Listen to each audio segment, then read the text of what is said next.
సమస్త కౌరవ సేనని అంతా నిగ్రహించి వాళ్ళని భయంకరంగా ఓడించి ఇక అర్జునుడు అటు నుంచి ఉత్తర కుమారుడు రథసారథ్యంలో ముందుకు సాగుతున్నాడు.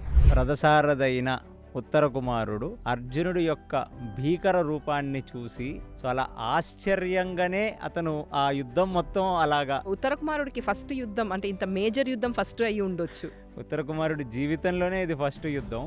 అసలు అర్జునుడు లాంటి వాడు రథం నడిపితే నేనెక్కటం ఏమిటి అని బయలుదేరిన ఉత్తర కుమారుడు ఇవాళ ఆయన బీభత్సాన్ని చూసి ఇంకా ఆశ్చర్యానందంలో ఉన్నాడు. ఆయన అలా ముందుకు నడుస్తుండగా ఇప్పుడు కొత్త సంఘటన జరుగుతుంది. ఎవరైతే ఈ ఆవుల్ని తోలుకెళ్ళటానికి కొందరిని నియమిస్తారో ఈ కౌరవసేన, పాపం వాళ్ళ ఆవులు వెనకాల పరిగెత్తి ఆవుల్ని పట్టుకోలేక వెనక్కి తిరిగి నడుచుకుంటూ వస్తూ ఉంటారు. అలా వెనక్కి తిరిగి నడుచుకుంటూ వస్తున్న వాళ్ళ ముందుకి అర్జునుడి రథం వెళ్తుంది.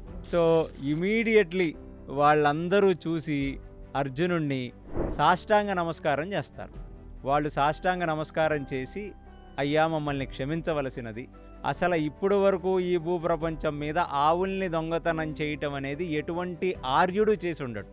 సనాతన ధర్మమునందు పుట్టినవాడు ఆర్యోత్తములెవరు ఆవుల్ని దొంగతనం చెయ్యరు. ఇన్ఫాక్ట్ ప్రొటెక్ట్ చేయాల్సిన ఇది ఉంటుంది కదా వాళ్ళకి. ఆవుల్ని ప్రొటెక్ట్ చెయ్యాలి, బట్ ఆ ఆవులు వేరే రాజ్యంలో ఉన్న ఆవుల్ని దొంగతనం చేద్దాం అనుకోవటం అనేది అతి హేయమైన పని.